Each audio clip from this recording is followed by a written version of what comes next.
Mario Giacomelli. I love this book. It is a really amazing insight into Mario's lifelong study of black and white photography. It's a really interesting book, and one which, when I looked at Brian's Doggerland, the use of black and white and the way he used the contrast and the blacks and the whites, and really made me think of Mario, and I wanted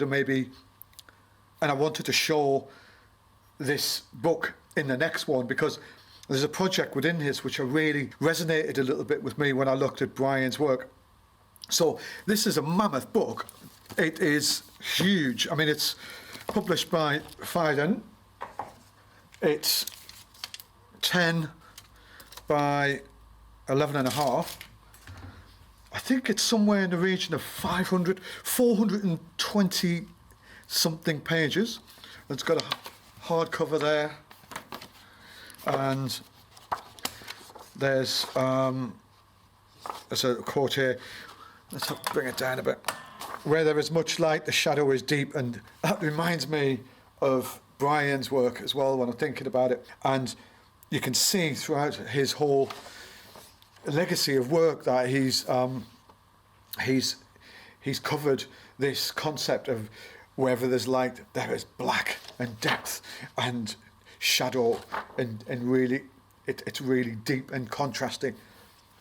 So Alistair Crawford, who I think put this book together, he did curate, and what I gather, a lot of Mario's work around the world. He is a bit of, I think he must be a bit of an authority. He's a writer, but he's a bit of an authority in Mario's work, I presume. Right, so here we have the chapter headings.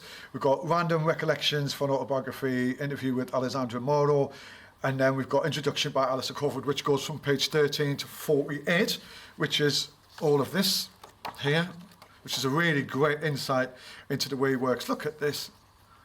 This is 1960s, beautiful.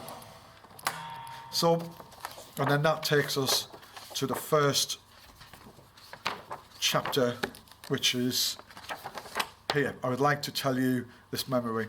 So, he's all about abstract design, the decisive moment. It's a real exploration with light, his work. It's beautiful.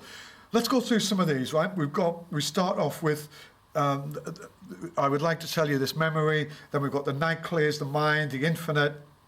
We've got theatres of snow, a man, a woman and love, gypsies. There's an early work section. We've got selected exhibitions of bibliography. The cover here, this cover here is really famous, and it's from his shoot, There Are No Hands to Caress My Face, which is from a poem by Father David Maria. And let's go back to that. And the poem was called, I think, There Are No Hands, and it's about solitude. And when Mario went to photograph these guys, he made them enjoy themselves, and he got them having fun, and just so different to how they're perceived and stuff. And I'll show you some more of this in a minute, because it's wonderful. So let's have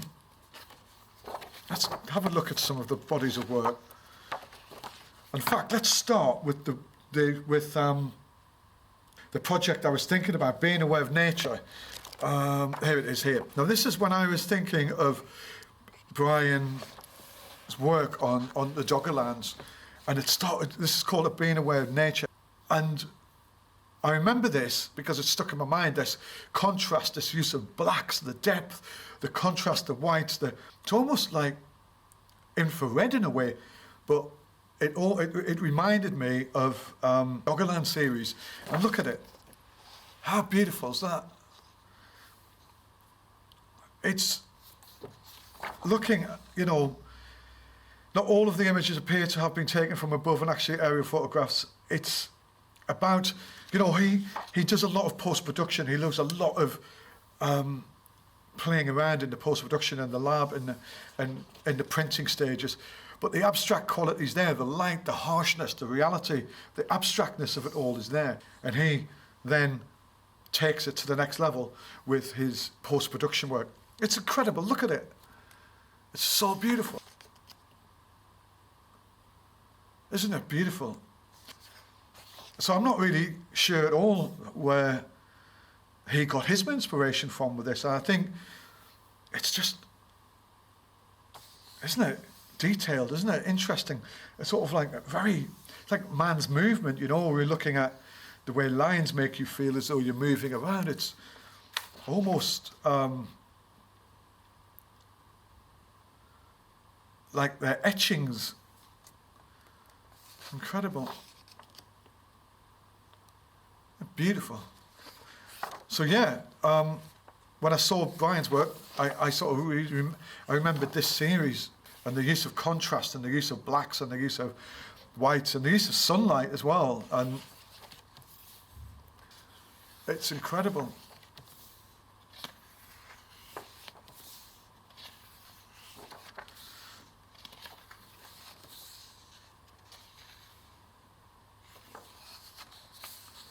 Isn't that amazing? You should get this book. You can get it on Amazon. It's very easy to get a hold of. Look at that. Well edited, this as well. It's nicely laid out in a book. Obviously this is, when was this shot? I think this was shot over a 20, 30 year period. Let me just, look at them. This is loads. This is shot between 54 and 2000.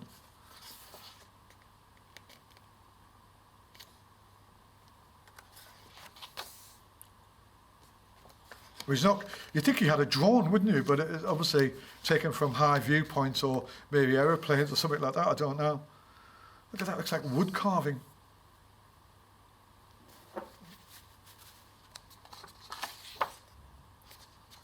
That's almost sort of deathly skull. This is landscape. It's fantastic. It takes it to another dimension. And that's what I thought Brian's work did. It took the everyday into another sort of dimension, and it was beautiful. And this, I mean, let's see if I can frame this right. I get a load of that. How incredible is that? I can't frame that properly. I need to. How beautiful is that? Wouldn't you want that on your wall? And this is Metamorphosis of the Land. Well, I'm not really sure the difference. Photographs taken at Monte Lago Vallone. Sending it in 1955, 1968. So this is, now I wonder if this is the early stages of that post-production work with the contrast. And that's like, look at that. This is something to learn here, isn't it, about light. Look at that. I mean, this is called Death Will Come and I Will Have Your Eyes. And this is photographs taken at old people's home in Senigallia between 1954 and 1983. That is incredible. Death will come and it will have your eyes. And we've got some old man there with no eyes.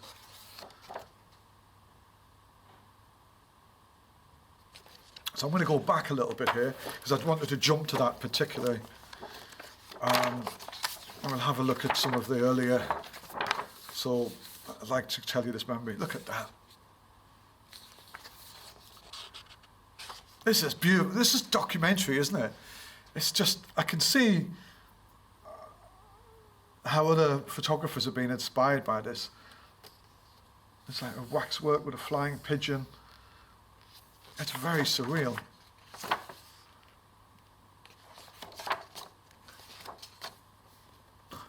I'm going to come down this because this is just like, this is just incredible. Look at this.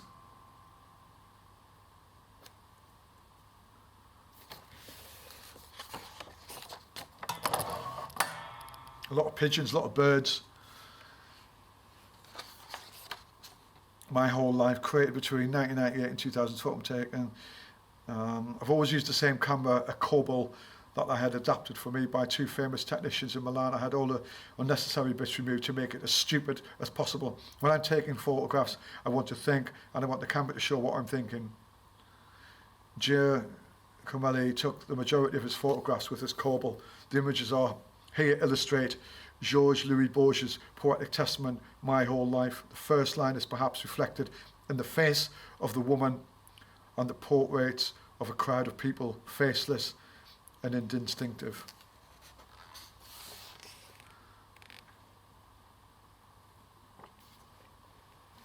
it's like surreal, isn't it? Almost like Dada.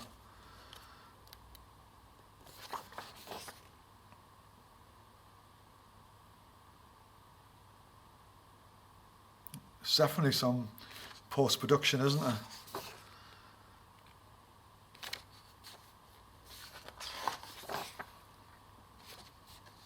It's dreaming. And these are all around Italy, you know. Most of these are shot in Senigallia. I want to take you, let's just take you a little bit quick, because I could go on, the paint of a story, I could go on all day here, you know. You know, his use of direct flash, his use of available light, he's always got animals in. Is this plastic dogs and stuff like that? Is also always entering his work. Look at this. This is like almost subconscious, isn't it? I am nobody.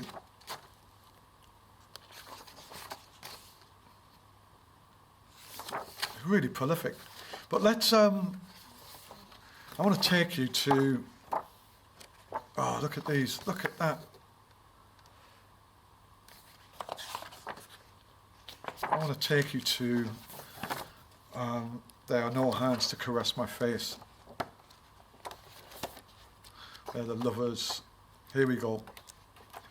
There are no hands to caress my face. This is taken from the poem, There Are No Hands, and it was created between 61 and 63. I just enjoy the beauty of these shots. And that, like I said, that poem was about the solitude of being like in the clergy and whatever these guys are. And there's a real beautiful involvement with these people and their unity together, and it's all regimented, isn't it? And all as it coming together, and it's just so surreal. It looks like it's on another planet. And again, it's all aesthetics, isn't it? It's all about how it works to the eye. It's not about ticking all the rule boxes. It's about the coming together of so many different wrong things in a way, you know. Exposure, like overexposed, blur. It just proves that, you know, it doesn't matter.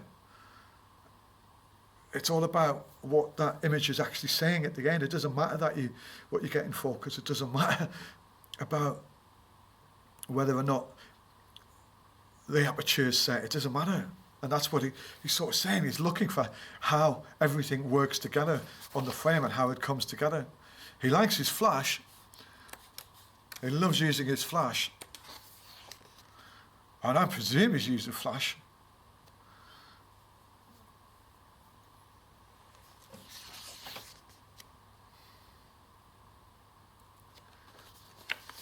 And this is a slaughterhouse, which I think he didn't last long in, because he didn't like the sound of the animals dying, and he's making it look so alien.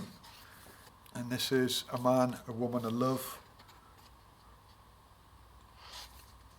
It's about young people, I think. The bond, the togetherness. It's almost like voyeuristic, isn't it? Loretto. And what's this? This is a series work made years apart and made his first visit to the sanctuary of Loretto, inspired by his journey to Lourdes. Very few photos because I didn't have the sense of theme. I think this is a place for people with mental health issues, learning disabilities, maybe with ailments and stuff like that, and sort of trying to be cured, and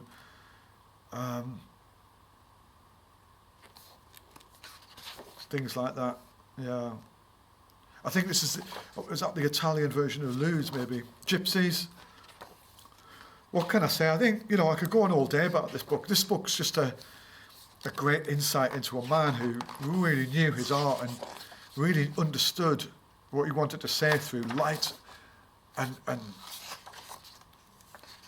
composition and tomfoolery in post-production as well, if that's maybe a word I can use, you know. He liked messing around in the background. Scano, look at that. And amazing insight into Italian culture.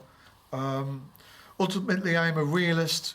What interests me is the relationship between human being and human being, the mystery of time, the soul, and the memory of things that have moved me. And that, for me, is just a standing shot. I want that shot. So I'm going to leave that. Very brief, I know. Go and have a look at this. It's beyond belief in terms of a photographic record. It's just got everything in it. It's like, and apparently when he was working, he wouldn't label anything as well. And he just the sheer amount of volume of work he had was very difficult to archive later. A very prolific man with an amazing legacy. It's just an amazing photographer we could all learn from. I hope you look at this. Aren't they beautiful? You know, we should study, and this is something I should look at, you know, for myself. The light, the composition, the detail, the simplicity, the beauty. It's just gorgeous, isn't it? Wow. What a book, what a photographer. Oh, I feel so lucky to have this book. Get out and have a look. Get out and buy this. It's an education in itself. Thank you.